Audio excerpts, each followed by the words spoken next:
marketing and customer success stuff at Murmur. We'll learn more about that in a little bit. She's also a leadership coach. Sarah, thanks for coming on the show. Yeah, thank you so much for having me. We're excited to jump in, learn about what Murmur is and what you do there and all sorts of stuff. But first off, let's do our check-in question, our capture question to prove you are a human. Your question is, what is a future hobby you would like to start? Let's see. Oh, it's a great question. I feel like I'm often so busy, like thinking about hobbies feels like such a luxury. Like that's most of our lives right now. This is dream Couple. world. Imagine you could just magically start it. Yeah. Well, actually, my family and I are finally heading back to Michigan after 10 years on the West Coast and in Colorado. And we have a lovely little plot of land. And so I'm excited to start actually gardening, like for Hmm. real. We're going to try to grow like a solid 50+% of our own food. So Nice. we'll see how that works. I've never actually gardened before. So, it's an ambitious goal / hobby. That is a lot. I love the homestead type stuff. We do like maple syrup at our place. Oh, I I amazing. I tried to harvest acorns this year.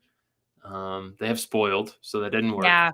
But all that kind of stuff I love. Gardening, I'm terrible at, but everything else I like. No idea. Yeah, if I'm good or not, but we'll find out. Yeah, we have some hickory nut trees. I've never successfully like done anything with them, but there's a lot Yeah, of them. it's always like a lot of work when you get into it, and it's like this is worth it. I will make this worth it. Anyway, okay, you're a human. That qualifies. Thanks for taking the test. So cool. Let's jump into things.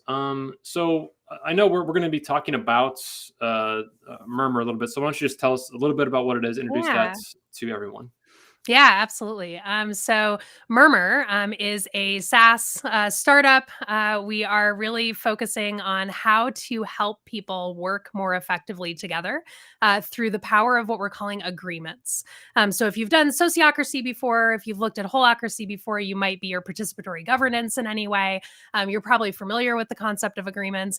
But basically, in the way that a lot of us work, especially in digital land, work is really relationships between people and coordinating action and figuring out how we're going to make progress together. So we really believe that the basis of that is agreeing on how to move forward, how to collaborate, how to communicate, what types of tool stacks we're going to use, just getting people on the same page and keeping them there through a very, what we think at least is an inclusive and very participatory process. Good. Well, we will dive into some of the specifics in a bit, but let's zoom out a little bit here. When we talk about the digital workplace, a lot of times we talk about how some of these digital changes we're making reveal stuff underneath the surface that we weren't prepared to deal with. Yeah, And I think absolutely. this is a great example of that. In that, when you start doing more digital work, even just like working from home, having less of an oversight of that manager relationship that's just telling you what to do all the time, Mm. you start to see some things, and one of those is how we make decisions together, Yeah. collectively making decisions. So walk us through your experience with that, even just your own personal experience in the corporate world and where you are now. Yeah. So decision making. I was just talking with someone about decision making at Google. So I spent 14 years there before joining Hmm. Murmur, and I feel like we were just constantly trying to reinvent how we made decisions. It's something that I think everybody struggles with. You want to make the right decision, you want to make the complete decision, and at Murmur, one of the things that really attracted me to the product in the first place was that it was all about experiments. And yes, like making a decision, but making a decision to try something Mm. instead of making a decision to definitively do something. And there's something very different about the way that feels. If the question is, how do we make this thing that we're trying to experiment with, that we're trying to execute on, safe to try, instead of how do we make it perfect, then the threshold, that level of tolerance for trying something new, for experimenting with a different, kind of approach, is a lot lower.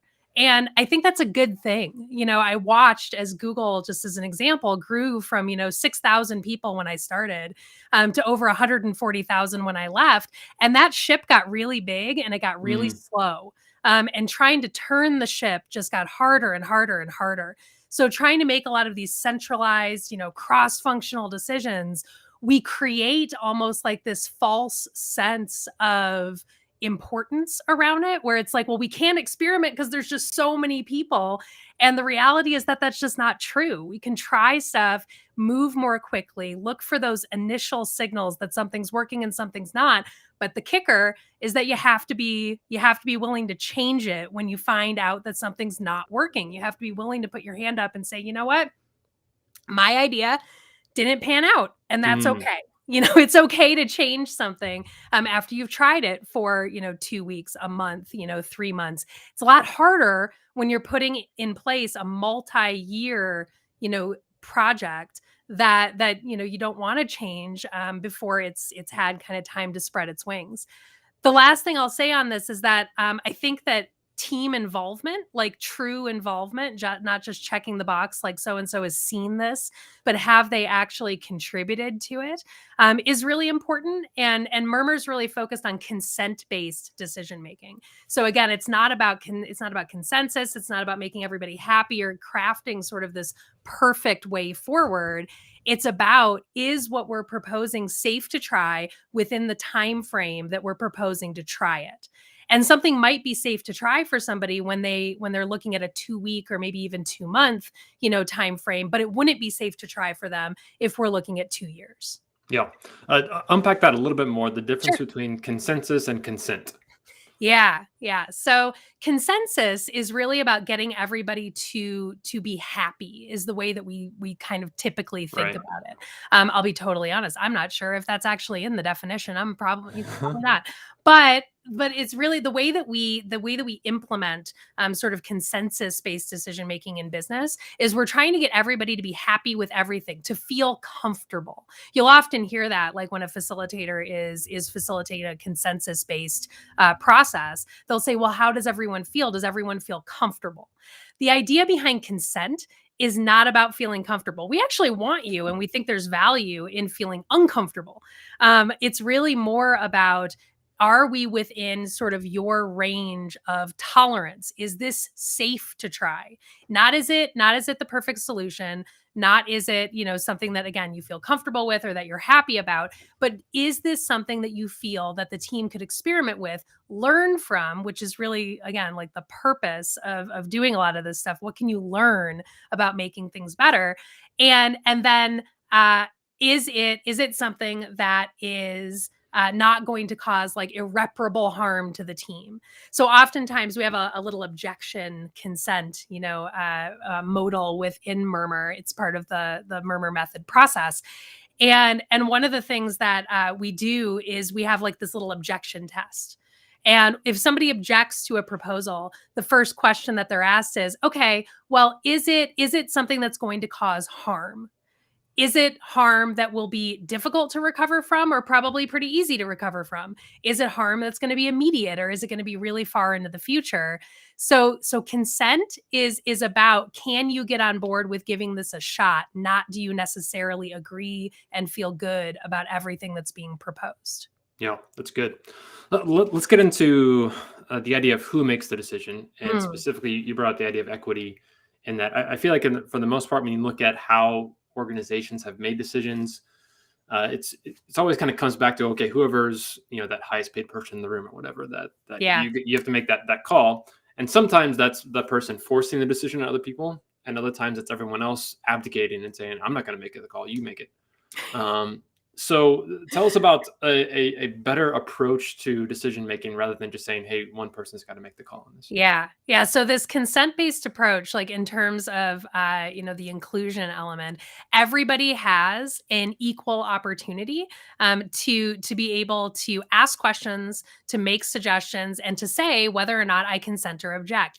If the proposal doesn't pass the consent object, that decision stage of the process, then the proposal doesn't move forward. So the proposer has the responsibility to get everyone to a point where they can say, yes, this is safe to try.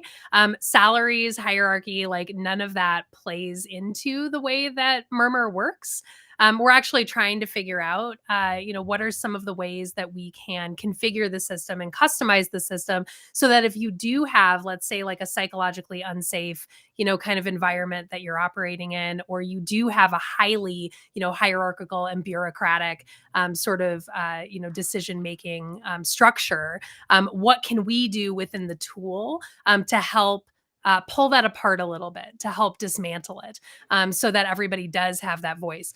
Right now, you can see, right, like who's making, comments, who's asking questions, making suggestions, etc. So if you do have a highly political environment, there's still some like ability to be able to kind of manipulate the outcome based on the people and how they're participating with each other. So a lot of the responsibility for Murmur working falls on the participants and really bringing their best intents Mhm. to the table.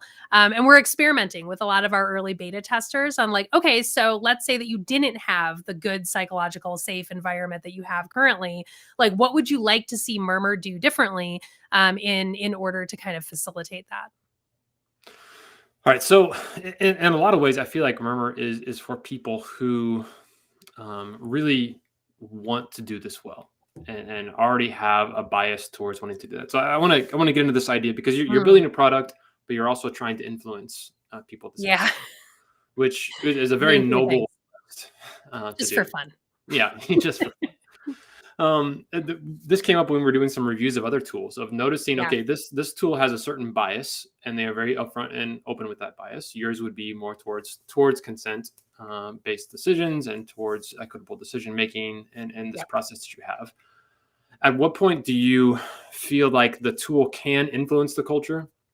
And at what Mm, point do you feel like, because I mean, somebody could come in with a very hierarchical system and say, hey, I want to use this tool for my stuff. I'm going to send this out. Everyone agree to it. And they can bend it to their will. I guess the culture can overtake most tools mm, that way.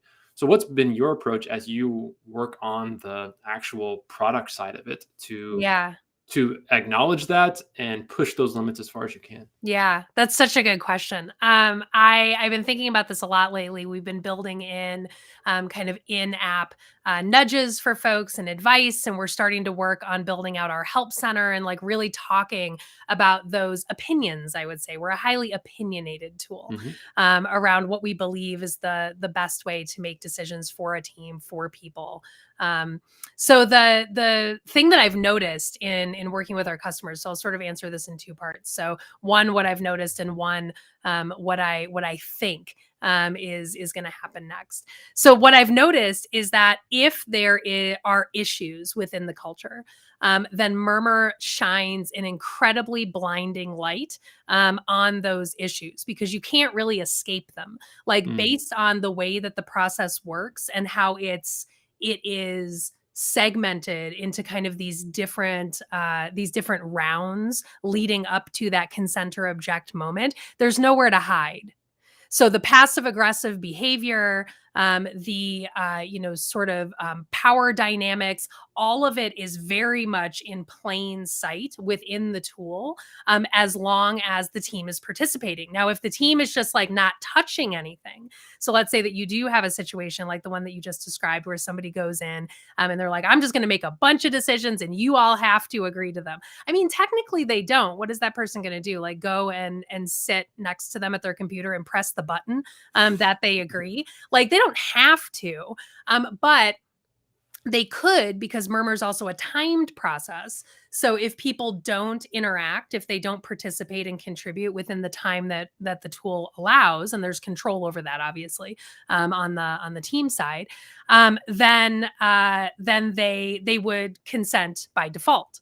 But if all of your agreements are consenting by default, then basically all you're doing is creating documents, which is not what mm, Murmur is. Murmur is built on documentation, obviously, but it's a process, not a document.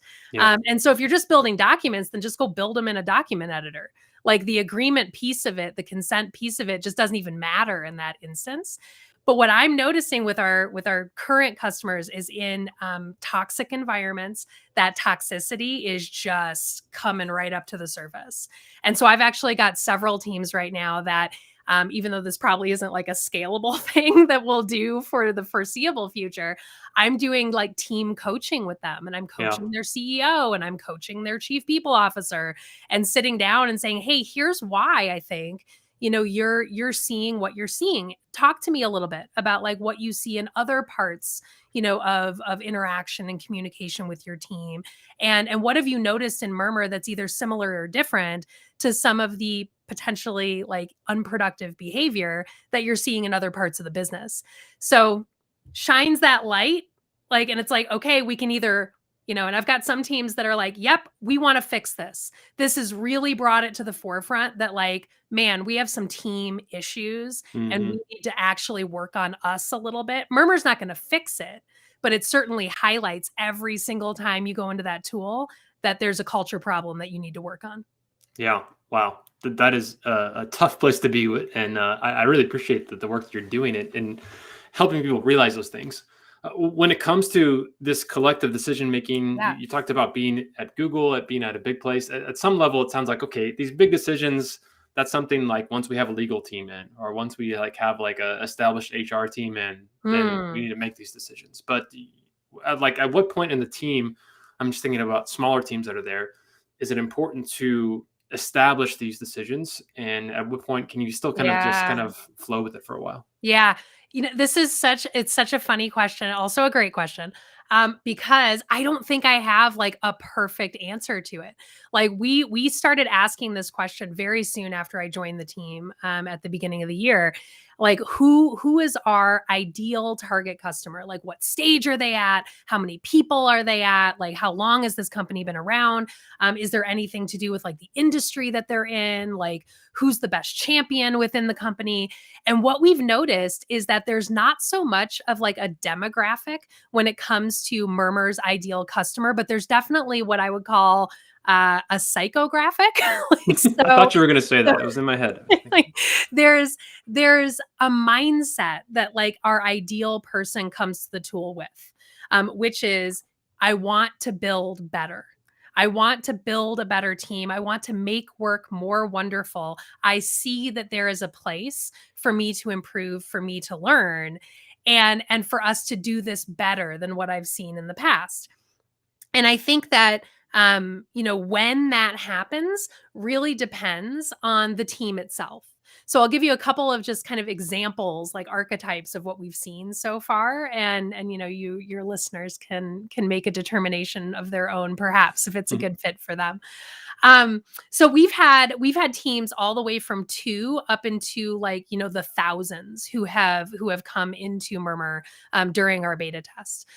For those 2-person teams, we've had a couple of teams that have come in who have been co-founders, and they've been serial founders. So this is not their first rodeo. This is their second, third, I think one of our teams, even this is one of their 4th companies.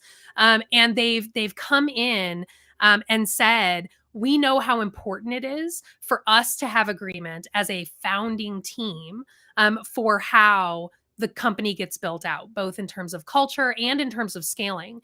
And one of the teams even that came in with just the co-founder was like, onboarding, like recruiting and onboarding for a new team that's this small has always been a struggle for me. And I don't just want to invite my friends again, or people that I've worked with before.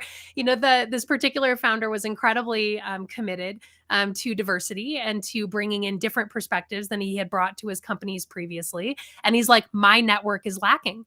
And so he saw Murmur as a way to really be explicit about how work will get done at this new company, and what he believed and what his co-founder believed, and to show what that culture might feel like for a prospective employee. And then he, several of those, very small teams, anywhere from 2 to kind of 6, have told us that bringing on new people and being able to onboard quickly in a situation where as a very early stage startup, you're just kind of doing so much stuff, right? Like everything's so incredibly busy. They've said that Murmur has just been invaluable on being able to onboard their folks quickly to kind of like get them to a baseline of like, here's how we do work. Like, here's how work gets done at this company. all the way from, norms, cultural type stuff, communication norms, et cetera, to, more individual like processes. So client intake, for instance, or client communication, like that's been a big one that we've seen some of those very early startups really focus in on for agreements. And then on the other end of the spectrum, we've had like hundreds and, like I said, thousands, of, person organizations that have also come in, and it's been a good time for them to do it. So it just kind of, I think, depends on like, do you want to build sort of from the ground up? Or are you at a stage where like you've established enough, you've worked through enough of the kinks that now you're ready to document? My bias as a member of a highly opinionated tool is that I think starting from the ground is a better place to be in. What I've noticed in those 1,000-person teams is that they're making really good progress, but they are struggling to break bad habits. So because they've started later, they've allowed those bad habits to form. And so it's been a little bit more of an uphill, I would say, battle to get into a rhythm with the tool versus some of those smaller teams that are just starting out. Yeah. And just imagining the kind of confidence you can come in when you are onboarded into a team that says, hey, take your first day or whatever and just read through all of our Yeah. agreements that I have and give us some questions about it. And you can see that they've thought about all these things that goes through. Yeah. And then how to act in a meeting. You know how to act when you're doing reviews and retrospectives. Like you know what's expected. That's a great level of confidence. And I think that the one step above that I would just offer is that it's the reason that I feel like there is more than just documenting. Like it's not just documenting that stuff and then having people be able to read it, right? Hmm. But it's this knowledge that like this wasn't just created in a vacuum. This wasn't just created by Yeah. like the CEO and the chief people officer sitting in a room deciding the fate of everybody else. Like this was a consent based, co-created policy that I have the ability now that I'm a member of this team to be able to influence in the future. So even for these 1,000-person organizations, because obviously you're not going to go through a full consent-based decision-making process with 1,000 or more people. That would be utter chaos and very miserable for everyone. It's really more one of the things that I get excited about this, so I'm getting ahead of myself and my mouth's getting ahead of my brain. But the thing that I really get excited about from a scaling perspective is we are working on functionality that will allow people to, let's say, make an agreement, like make a decision at that top level of leadership, perhaps if you have more of a hierarchical, or even just structured, sort of, management structure internally. So you could have a group of people sort of making that, decision. And then you would send it to the rest of the organization and have them acknowledge that they understand that, yes, this is the vacation policy, or yes, this is the parental leave policy. And I understand that I am governed by that policy. And I have the ability to give feedback.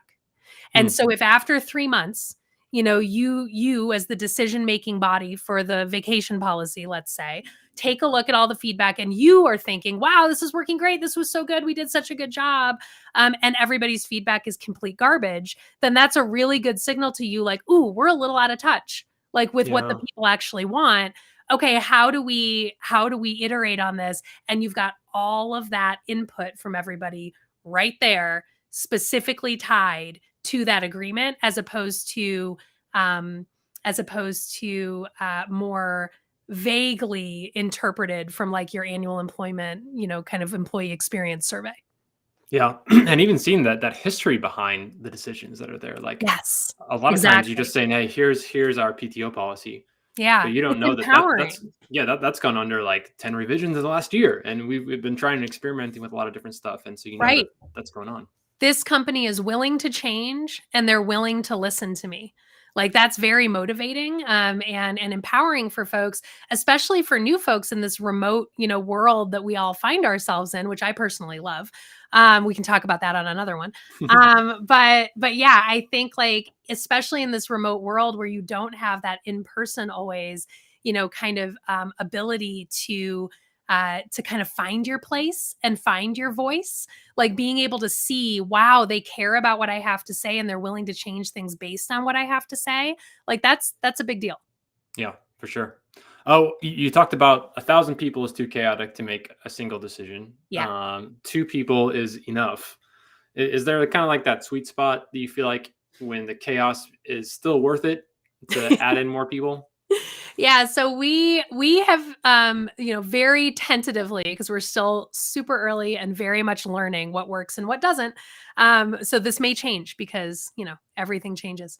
But right now we're thinking 2 to 12 Okay. is what we're noticing, with sort of like, yeah, I would say ideally under 10. I'm noticing that, like, once folks get to like 10, 11, 12, we're sort of pushing the envelope a little bit. But I would say 2 to 12 is very doable for folks that are fully participating in the agreement making consent process. I think that seems right, to be able to actually feel like you're participating in and not just like a voice off to the sideline of just Yeah. wondering if what's going on with this too. So it's been great to have you on the show. We're Oh, hitting the end thank of our time. you. There's a lot more to get through. Wow. That's But so fast. I love Murmur. I've used it myself in some of my teams, and like you said, it revealed a lot of things about my own team that we needed to work. Like I wasn't getting the kind of feedback that I wanted to, and I was really trying to Right. drive and push these things through. So it made me Yeah. step back and be like, not just like, oh, why people need to speak up more, but then to really introspect and realize, well, okay, why is this not going on, and why is this not Right. working? So I definitely would encourage people to check it out and see what's going on. If they want to do that, where should they go? Yeah, murmur.com, MUR, is the best place to go. You can join the wait list. There's also, we have just like the little intercom button down in the right hand corner. So if joining the wait list isn't quite where you're at yet and you've got a question, that's where you can reach the team. But yeah, we're always happy to like chat through and share more about what we're up to and how it might work for folks. Yeah, well, it's definitely an important topic. If you're trying to build out a digital workplace and you don't have a clear way to make decisions, you have to start here. Like you can't go anywhere until you know how to move forward. So Yeah. think about this. Think about how you want to collectively decide things and move forward with it. Again, it's documentation, but it's much more than that too, and building that out. Sarah, thanks so much for being on the show and coming on and being a guest. And we look forward to staying in touch. Thanks, Neil. Appreciate it.